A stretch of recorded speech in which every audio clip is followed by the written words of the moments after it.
Whether or if? Which one should you use? What is the difference, teacher pricks? Find out in this English lesson. If you don't know me very well, hi, how's it hanging? I am Teacher Pricks, and I'm going to help you talk to anyone, anywhere, anytime in English. Consider subscribing because I'm always posting a different English lesson to help you achieve English fluency. But here we go.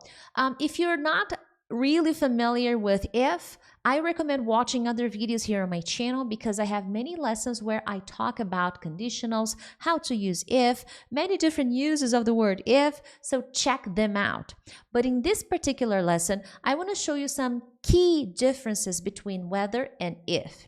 If we think solely about translation, whether has the same translation as if, and I am not talking about the weather, rain, sun, snowy, no, not talking about that. I'm talking about the word weather, W-H-E-T-H-E-R. That's the word I am talking about. Tell me, are you good at spelling? Check that out. Just curious, I was just wondering. A quick review. If is very commonly used to talk about conditions, future conditions, unrealistic conditions, so it is very popular, okay? Now, the first thing you need to understand is whenever I'm using if as a conjunction to introduce a condition, something must be done, something must be met for something else to happen. That's a condition, okay? If you study hard, you will achieve English fluency. So what is the condition? Studying hard. So if you meet that condition, achieving fluency is going to happen. It's inevitable, okay? So that is typically a hypothesis, a scenario for a future situation. I don't know if that future is going to happen, but it's possible. That's the use of if. Can I do that with whether? No, you cannot, okay? So if you need to do that in English, if you need to present a condition, a possibility, whether is not for you. Only use if. So let me know if you need anything. If it rains, the game will be canceled. If you get that job downtown, you will need a car. So the condition, if you get that job downtown, then you will need a car. So in this scenario, you will never use whether. So you could be wondering, all right, Priscilla, got it. When am I going to use whether? Easy peasy. Whenever. But whenever you need to discuss alternatives between different options. Sometimes more than two possibilities, okay? Don't get too attached to this or that. No, not necessarily. Could be more possibilities. It could be two, it could be more possibilities. And typically, not always, there's not a condition attached to them, okay? Another important observation in writing, and I will talk about this further later on, in writing, I will often opt for whether if I am introducing indirect questions. I'll talk about this very soon, okay? But let's take a look at some examples with whether when I am talking about options, alternatives, okay? First one, I'm not sure whether to buy a new car or save the money. What do you think I should do? That's actually a valid question. I'm not sure whether to buy a car or save the money. What do you think I should do? Tell me. There's no condition here. I'm just thinking of alternatives. I'm just thinking of two options. Buy the car, save the money. What do you think I should do? Priscilla, could I do that with if? Yes, but I would need to change the structure, the grammar, yes, the sentence, because I cannot do if plus to plus infinitive. If to go, if to buy. No, I can't. Whether to go, whether to buy, that's possible, but I cannot do that with if, okay? So I'm not sure if I should buy a car or save the money. Then it's possible, but look, I changed. I'm not sure whether to buy. I'm not sure if I should buy, if it's a good idea to buy a car or save the money. So there are some changes, okay? But in this case, whether is very common. I'm not sure whether to subscribe to the channel or share the video.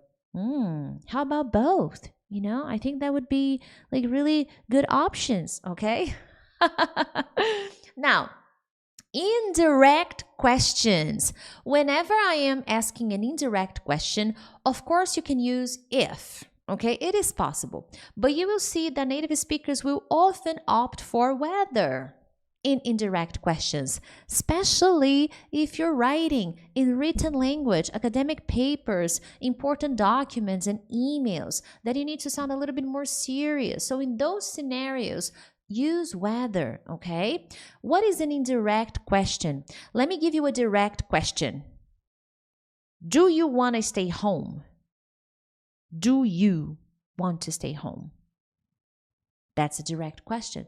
Typically, a direct question, I'm asking you directly, and I will make all the necessary question grammar, the grammar aspects. I need to follow them strictly. So in a direct question, do you, did you, I don't change the verb. So all of those explanations about how to ask questions in the present, in the future, okay, I need to follow. Does he like to study?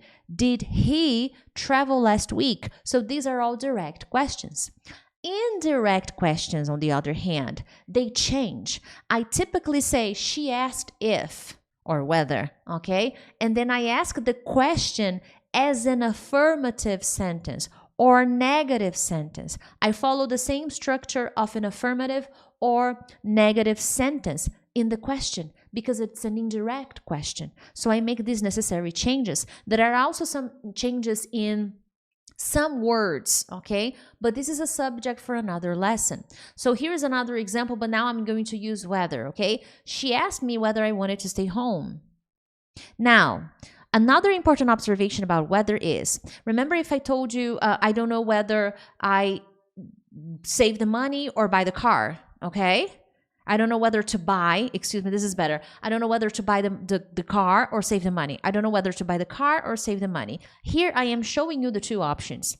But when I am using whether, sometimes these options are not always stated. I may give you one option, but I may not give you the other option. You may understand what the other option is, okay? In this example, it'll be clear.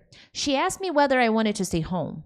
So maybe you were going out and then the person asked the woman, hey, do you want to go or do you want to stay? And then I decided to stay home.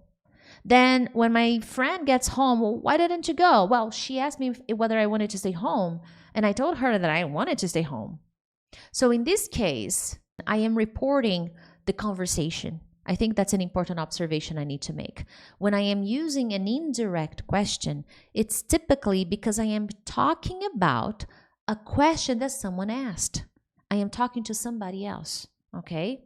I am remembering the question, and I am talking about that question to somebody else, okay? That's the idea of indirect question. So let's say your boss asks you, hey, do you want to stay here or go with the team? Now, an indirect question. Now it's not me talking to my boss. My boss is not talking to me. Now it's my friend Jack. He asks me, hey, why didn't you go with the team? Well, John, the manager, he asked whether I wanted to stay here, and I thought it was a better idea. He asked whether I wanted to stay. See, I made the changes in conjugation. This is what happens to indirect questions, okay? Typically, a question in the present stays in the past. A question in the past can be either in the past or past perfect, but that's another subject. That's a completely different subject. But whether is very common in indirect questions, okay? So as I was saying, and then there's another scenario here with the word not. If plus not, whether plus not. And I can do both. There's a small difference between them in terms of position, which is if I'm using if, the position of not is at the end. For example, I don't know if I like this book or not. I'm still reading it. Well, actually, I've already finished this book. It's amazing, recommended. But I don't know if I like this book or not. Okay. Have you finished the book? Oh, not yet. I'm still working on it. So I'm not sure yet if I like this book or not. And I could do the same with whether. I don't know whether I like this book or not. Hmm. The difference is I can also do whether or not. And then continue with the sentence. I don't know whether or not I like this book. It would be possible. With whether, not with if. I cannot do that. I don't know if or not I like this book. Ugh, no.